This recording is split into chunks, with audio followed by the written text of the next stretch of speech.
नमस्कार दोस्तों। अगर आप चाहते हुए भी अपनी पुरानी आदतें नहीं छोड़ पा रहे, तो इसका मतलब ये बिल्कुल भी नहीं है कि आप कमजोर हैं, बल्कि इसका मतलब ये है कि आपका शरीर एडिक्टेड हो चुका है। आपकी सोच, आपकी भावनाएं, आपका स्ट्रेस, इन सब का एक केमिकल पैटर्न बन गया है और अब आपका शरीर उसी स्टेट को बार बार मांगता है। डॉक्टर जॉय डिस्पेंजा की किताब breaking the habit of being yourself यहीं से स्टार्ट होती है। दोस्तों, ये किताब हैबिट्स की नहीं, एडिक्शन की बात करती है। तो आज इस वीडियो में हम समझेंगे वो क्वांटम फिजिक्स जिससे आप अपनी रियलिटी को फिर से लिख सकते हैं। आप समझ पाएंगे कि जब हमारा शरीर ही अपने खुद के पुराने वर्जन का नशेड़ी बन जाए, तो उस बदलाव की शुरुआत कहाँ से होती है। क्यों हम उन आदतों को नहीं छोड़ पाते जो हमें खुद पसंद नहीं है। तो इसके जवाब में डॉक्टर जॉय डिस्पेंजा कहते हैं कि इसका कारण आपकी कमजोरी नहीं, बल्कि आपके शरीर का केमिकल एडिक्शन है।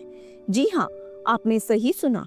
जैसे एक नशेड़ी को ड्रग्स की लत होती है, वैसे ही आपके शरीर को आपके दुख, टेंशन और डर के केमिकल्स की लत लग चुकी है। और जब आप इस लत को छोड़ने की कोशिश करते हैं, तो आपका शरीर विद्रोह करता है, क्योंकि आपका शरीर आपके दिमाग का मालिक बन बैठा है। तो अगर आज आपकी जिंदगी वैसी नहीं है जैसी आप चाहते थे, तो इसका मतलब है कि आप एक पुराने सॉफ्टवेयर पर चल रहे हैं। तो अगर आप अपनी जिंदगी के बचे हुए साल वही पुराने दुख और वही पुरानी चिंताओं में नहीं बिताना चाहते, तो इस वीडियो में अंत तक मेरे साथ बने रहिए। तो दोस्तों, बात शुरू करते हैं एक ऐसे विज्ञान से जिसने दुनिया के बड़े बड़े वैज्ञानिकों के होश उड़ा दिए। इसे कहते हैं quantum physics. Doctor Joy Dispenza कहते हैं कि हमारी सबसे बड़ी नाकामी का कारण यह है कि हम इस दुनिया को सिर्फ अपनी आंखों से देखते हैं। हमें लगता है कि जो चीज सॉलिड है, जिसे हम छू सकते हैं, वही रियल है। जैसे आपका पैसा, आपका शरीर या वो दीवारें जिनके बीच आप बैठे हैं। लेकिन अगर हम एक छोटी से छोटी चीज यानी एटम के अंदर भी झांक कर देखें, जिससे यह पूरी दुनिया बनी है, तो कहानी बिल्कुल बदल जाती है। एक एटम के अंदर 99.99% सिर्फ खाली जगह होती है, यानी जो हिस्सा हमें सॉलिड दिखता है वो असल में एक राई के दाने के बराबर भी नहीं है। तो फिर ये खाली जगह क्या है? तो दोस्तों, यह खाली जगह खाली नहीं है, बल्कि यह है अनलिमिटेड पॉसिबिलिटीज का एक क्वांटम फील्ड है, एक ऊर्जा क्षेत्र है। यहाँ हर वो चीज वेव्स के रूप में पहले से मौजूद है जो आप चाहते हैं। जैसे आपकी सेहत, आपकी दौलत, आपकी खुशी, यहाँ सब कुछ पॉसिबिलिटीज के रूप में तैर रहा है। और इस बात को वैज्ञानिकों ने प्रूव किया है ऑब्जर्वर इफेक्ट से। हाँ, क्वांटम फिजिक्स का सबसे बड़ा चमत्कार है ऑब्जर्वर इफेक्ट। यह प्रूव तब हुआ जब वैज्ञानिकों ने लैब में देखा कि जब वो एक छोटे कण यानी इलेक्ट्रॉन को नहीं देख पा रहे थे, तो वह एक वेव की तरह हर जगह मौजूद था। लेकिन जैसे ही वैज्ञानिकों ने उस पर अपनी अटेंशन दी, अपना ध्यान टिकाया, तो वो वेव अचानक गायब हो गई और वह एक ठोस वस्तु बन गया, यानी एक सॉलिड थिंग में कन्वर्ट हो गया। इसका मतलब समझ रहे हैं आप? मीन्स आपकी अटेंशन ही उस एनर्जी को सॉलिड रियलिटी में बदलती है। चलिए इसे अपनी जिंदगी से जोड़कर देखिए। मान लीजिए एक व्यक्ति है जो रोज सुबह उठता है और सबसे पहले अपनी गरीबी के बारे में सोचता है। वो अपने बिल्स देखता है, अपना खाली पर्स देखता है और वही पुरानी टेंशन महसूस करता है। तो यहाँ वो क्या कर रहा है? वो उस क्वांटम फील्ड में अपनी गरीबी वाली पॉसिबिलिटीज पर अपना पूरा ध्यान टिका रहा है। और नतीजा क्वांटम फील्ड उसकी उसी सोच को बार बार उसकी सॉलिड रियलिटी बना देती है। तो डॉक्टर जो डिस्पेंजा कहते हैं कि जहां आपका ध्यान जाता है, वहीं आपकी ऊर्जा बहती है। Means where your attention goes your energy flows. तो दोस्तों, हमेशा ध्यान रखिए कि आप ब्रह्मांड को हर पल एक एनर्जी की फॉर्म में सिग्नल भेज रहे हैं। आपके विचार एक इलेक्ट्रिकल सिग्नल की तरह हैं जो ब्रह्मांड में एक मैसेज भेजते हैं, और आपकी थॉट्स और आपकी भावनाएं एक मैग्नेटिक सिग्नल की तरह हैं जो अनुभव को आपकी ओर खींचती हैं। तो ज्यादातर लोग गड़बड़ यहाँ करते हैं। वो सोचते तो अमीरी के बारे में हैं, यानी इलेक्ट्रिकल सिग्नल तो अमेरिका भेज रहे हैं, लेकिन महसूस गरीबी और डर कर रहे हैं। मीन्स मैग्नेटिक सिग्नल गरीबी का है। तो जब ये दोनों सिग्नल आपस में टकरा जाते हैं तो कुछ भी नहीं बदलता। लेकिन अगर आप अपनी जिंदगी बदलना चाहते हैं तो आपको इस क्वांटम फील्ड को एक नया सिग्नल देना होगा। आपको उस भविष्य को अभी इसी पल में महसूस करना होगा जब आप अपनी सफलता के लिए शुक्रिया अदा करना सीख जाते हैं, भले ही वह सफलता आपने अभी हासिल न की हो। तो आपका शरीर और ब्रह्मांड दोनों यह मान लेते हैं कि वह घटना अभी हो चुकी है, और तब क्वांटम फील्ड उस पॉसिबिलिटी को रियलिटी में बदलना स्टार्ट कर देती है। लेकिन यहाँ एक बहुत बड़ी चुनौती है। जैसे ही आप आंखें खोलेंगे, आपका पुराना कमरा और आपकी पुरानी परेशानियां आपको वापस खींचने की कोशिश करेंगी। इसी को कहते हैं माहौल की गुलामी, जो हम अभी समझेंगे।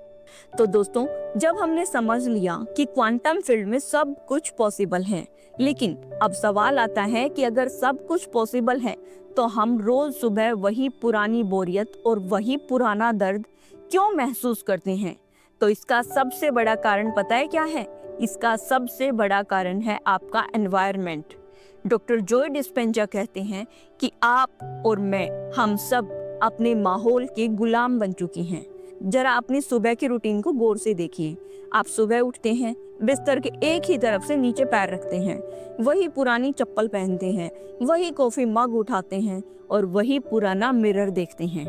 तो यहीं से न्यूरोसाइंस का खेल स्टार्ट होता है। मीन्स जैसे ही आप अपना वही पुराना कमरा और वही पुराने चेहरे देखते हैं, आपके दिमाग के अंदर पुरानी यादों के सर्किट यानी न्यूरल सर्किट्स बिजली की तरह चमकने लगते हैं। दोस्तों, असल में आपका दिमाग आपके माहौल का एक मैप है, नक्शा है। जब आप रोज उन्हीं चीजों को देखते हैं, उन्हीं लोगों से मिलते हैं और वही काम करते हैं, तो आपका दिमाग वही पुरानी सोच पैदा करने पर मजबूर हो जाता है। यहाँ एक बहुत गहरी बात समझ में आती है कि अगर आप हर दिन वही देख रहे हैं जो आप कल देख रहे थे, तो आप वही सोचेंगे जो आप कल सोच रहे थे। और अगर आज आपकी सोच नहीं बदली तो आपकी रियलिटी कभी नहीं बदलेगी। इसलिए आपकी बाहरी दुनिया की हर चीज आपके पुराने मैं के लिए, आपके पुराने वर्जन के लिए एक बटन की तरह है। जैसे आपका स्मार्टफोन, इसे देखते ही आपको उन ईमेल्स या मैसेजेस की याद आती है जो आपको टेंशन देते हैं। जैसे आपकी कार, इसमें बैठते ही आपको क्या याद आता है? ट्रैफिक और ऑफिस की सारी थकान याद आने लगती है। आपका पार्टनर या बॉस, उन्हें देखते ही आपके दिमाग में उनके साथ हुई पुरानी लड़ाइयाँ या पुरानी शिकायतें ताज़ा हो जाती हैं। यानी आप अपनी मर्जी से बिल्कुल नहीं सोच रहे। आपकी बाहरी दुनिया मीन्स आपका एनवायरनमेंट आपके दिमाग को कंट्रोल कर रहा है। आप एक रिएक्टिव इंसान बन रहे हैं। बाहर कुछ होता है और आपके अंदर एक पुरानी भावना जाग जाती है। इसलिए अगर आप अपनी जिंदगी बदलना चाहते हैं तो आपको अपने हालातों से बड़ा सोचना होगा। इतिहास के हर महान इंसान ने यही किया। सोचिए, जब एडिसन ने बल्ब बनाने की सोची, तब चारों ओर अंधेरा था। अगर वो अपने माहौल को देखकर सोचते तो वो कभी कुछ नया नहीं कर पाते। उन्होंने अपनी आंखों से नहीं बल्कि अपनी इमेजिनेशन से देखना शुरू किया। तो इन सब को आज शुरू करने के लिए आपको अपने इनर वर्ल्ड को अपनी बाहरी दुनिया से ज्यादा रियल बनाना होगा। जब आप मेडिटेशन में अपनी आंखें बंद करते हैं तो आप अपने माहौल से अदृश्य हो जाते हैं। उस पर न कोई फोन है, न कोई बॉस है और न ही कोई बिल है, सिर्फ आप और आपकी पॉसिबिलिटीज। जब आप आंखें बंद करके उस सफलता या शांति को महसूस करते हैं जो अभी बाहर नहीं है, तो आप अपने दिमाग को रीवायर कर रहे होते हैं। आप अपने दिमाग को सिखा रहे होते हैं कि आपका भविष्य आपके वर्तमान हालातों से कहीं ज्यादा शक्तिशाली है। लेकिन जैसे ही आप माहौल को काबू करने की कोशिश करेंगे, आपका सबसे करीबी साथी ही आपका दुश्मन बन जाएगा। वो दुश्मन पता है कौन है? वो दुश्मन है आपका अपना शरीर। वो कहेगा, अरे भाई, ये क्या नया नाटक शुरू कर दिया?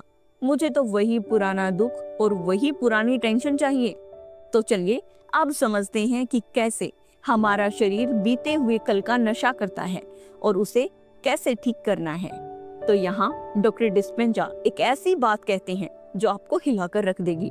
वो कहते हैं कि 35 साल की उम्र तक आते आते आपका शरीर ही आपका सबकॉन्शियस माइंड बन जाता है। इसका मतलब पता है क्या है?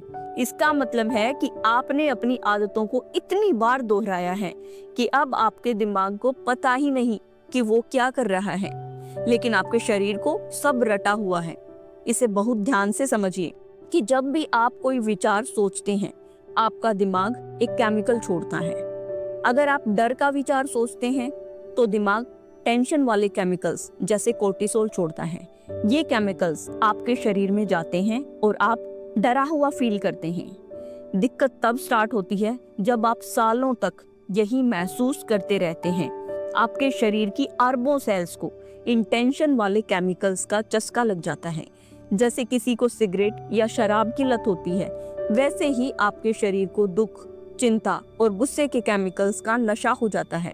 सोचकर देखिए, आप सुबह उठते हैं और क्या करते हैं कि आज मैं खुश रहूंगा चाहे कुछ भी हो जाए, लेकिन जैसे ही आप ये सोचते हैं आपका शरीर घबरा जाता है। वो कहता है कि अरे मुझे वो पुराना दुख वाला केमिकल नहीं मिल रहा, मुझे मेरा नशा चाहिए। तब आपका शरीर आपके दिमाग को मैसेज भेजता है कि अरे भाई कुछ बुरा सोचो, याद करो उस दोस्त ने तुम्हें क्या कहा था, याद करो तुम्हारे पास पैसे कितने कम हैं, याद करो वो पुरानी बीमारी। और जैसे ही आप कुछ बुरा सोचते हैं वो केमिकल निकलता है और आपके शरीर को शांति मिलती है। यहाँ आप अपनी मर्जी के मालिक नहीं हैं। आपका शरीर एक एडिक्ट की तरह आपके दिमाग को कंट्रोल कर रहा है। आपने अपने गुलाम शरीर को अपना मालिक बना दिया है। और यही कारण है कि जब भी आप मेडिटेशन करने बैठते हैं तो आपका शरीर विद्रोह करता है। आप शांत बैठना चाहते हैं, लेकिन अचानक आपकी नाक पर खुजली होने लगती है, आपके पैरों में दर्द होने लगता है। आपका मन कहता है कि यह सब बकवास है, उठो और फोन चेक करो, बहुत काम पड़ा है। तो यह और कुछ नहीं बल्कि आपका शरीर आपसे भीख मांग रहा है कि मुझे वापस उसी पुराने इंसान के पिंजरे में डाल दो। वह आपको वर्तमान पल से खींचकर पुराने कल में ले जाना चाहता है। तो दोस्तों, आपका शरीर ठीक एक पालतू जानवर की तरह है। जैसे जब आप एक कुत्ते को बैठो कहते हो और वो भागता है तो आप उसे डांटते नहीं बल्कि प्यार से वापस लाकर बैठाते हैं। यही आपको अपने शरीर के साथ करना है। जब ध्यान में आपका शरीर बेचैन हो तो उससे कहिए, नहीं, अभी मालिक मैं हूँ, तुम्हें यहीं बैठना होगा। जब आप बार बार अपने शरीर को प्रेजेंट मोमेंट में वापस लाते हैं तो धीरे धीरे उसकी वो पुरानी केमिकल एडिक्शन टूटने लगती है। आप अपने शरीर को एक नए भविष्य के लिए तैयार कर रहे होते हैं। आप उसे सिखा रहे होते हैं कि अब उसे टेंशन में नहीं बल्कि आनंद और शांति में जीना है। जब आप अपने शरीर को अपने कंट्रोल में कर लेते हैं तब आप उस मैजिकल प्लेस पर पहुंचते हैं जहां समय रुक जाता है और वहीं से शुरू होता है आपका नया जन्म। तो दोस्तों, अब जब हमने समझा कि हमारा माहौल और हमारा शरीर हमें कैसे रोकता है, लेकिन बदलाव की इस यात्रा का अंतिम दुश्मन है समय। डॉक्टर डिस्पेंजा कहते हैं कि ज्यादातर लोग अपनी पूरी ऊर्जा या तो अतीत के पछतावे में खर्च कर देते हैं या फिर आने वाले कल की टेंशन में। हम प्रेजेंट में होते ही नहीं हैं। अगर आप वही पुरानी बातें याद करके आज रो रहे हैं तो आपका शरीर और दिमाग पास्ट में जी रहा है, और अगर आप कल के डर से आज कांप रहे हैं तो आप भविष्य के उस हिस्से में जी रहे हैं जो अभी हुआ ही नहीं। इसलिए बदलाव सिर्फ और सिर्फ अभी में मुमकिन है। जब आप ध्यान में बैठते हैं और आप इतने गहरे उतर जाते हैं कि आप भूल जाते हैं आप कौन हैं, आपकी नौकरी क्या है और आप किस कमरे में बैठे हैं, तो आप उस शून्य में पहुंच जाते हैं। यही वह जगह है जहां आप अपनी पुरानी कोडिंग को डिलीट करके एक नया सॉफ्टवेयर इंस्टॉल कर सकते हैं। और डॉक्टर डिस्पेंजा इस पूरी प्रक्रिया को 4 हफ्तों के मास्टर प्लान में बांटते हैं। इसे बहुत ध्यान से समझिए क्योंकि यही आपका असली होमवर्क है। तो वीक 1 होता है आत्मनिरीक्षण यानी ऑब्जर्वेशन का। दोस्तों, पहले हफ्ते में आपको खुद को बदलना नहीं है, सिर्फ देखना है। एक वैज्ञानिक की तरह अपने विचारों को पकड़िए। जब आपको गुस्सा आए या किसी की बुराई करें तो रुकिए और सोचिए कि क्या ये मैं सोच रहा हूँ या मेरा पुराना प्रोग्राम। उन भावनाओं को पहचानिए जो आपके शरीर में नशा पैदा करती हैं, जैसे गिल्ट, शर्म या डर। बस अवेयर हो जाइए। जब आप अपनी कमियों को देखना सीखते हैं, जब आप अपनी कमियों को ऑब्जर्व करने लगते हैं, तो उनकी ताकत आधी कम हो जाती है। वीक 2 में आपको क्या करना है? एडमिट और सरेंडर करना है अपनी कमियों को। दूसरे वीक में हम अपनी उन कमियों को स्वीकार करते हैं जिन्हें हम दुनिया से छिपाते आए हैं। डॉक्टर डिस्पेंजा कहते हैं कि आप और आपके इमेज के बीच जो गैप है उसको आपको भरना होगा। मेडिटेशन में बैठें और ब्रह्मांड से कहें, या जिस भी भगवान को आप मानते हैं उससे कहें कि मैं अब इस पुराने डर और गुस्से को बिल्कुल नहीं अपने साथ रखना चाहता। अपनी उन यादों को फ्री कर दीजिए जिन्होंने आपको जकड़ रखा है। जब आप अपनी कमियों को स्वीकार कर लेते हैं तो आपकी ऊर्जा शरीर से आजाद होकर क्वांटम फील्ड में चली जाती है। वीक 3 में आपको क्या करना है कि इस वीक में हम ना कहना सीखते हैं। दोस्तों, जब भी दिन भर में आपका पुराना वर्जन बाहर आने की कोशिश करे, जैसे आप किसी पर गुस्सा होते हैं या आलस करने लगते हैं, तो तुरंत अपने मन में बोलिए कि रुक जाओ, यहाँ आप अपने शरीर के उस केमिकल नशे को तोड़ रहे हैं। यह वीक थोड़ा मुश्किल हो सकता है क्योंकि आपका शरीर विद्रोह करेगा, लेकिन आपको अपनी बात पर रहना है। वीक 4 में आपका नया जन्म होना शुरू हो जाता है और यह सबसे मैजिकल वीक है। यहाँ आप अपने नए अवतार का निर्माण करते हैं। तो आंखें बंद करें और अपनी पूरी भावना के साथ जिएं कि आप वो इंसान बन चुके हैं जो आप बनना चाहते हैं। आप कैसे चलेंगे, आप लोगों से कैसे बात करेंगे, आप मुश्किलों का सामना कैसे करेंगे, इसे सिर्फ सोचिए मत, इसे अपने रोम रोम में महसूस कीजिए।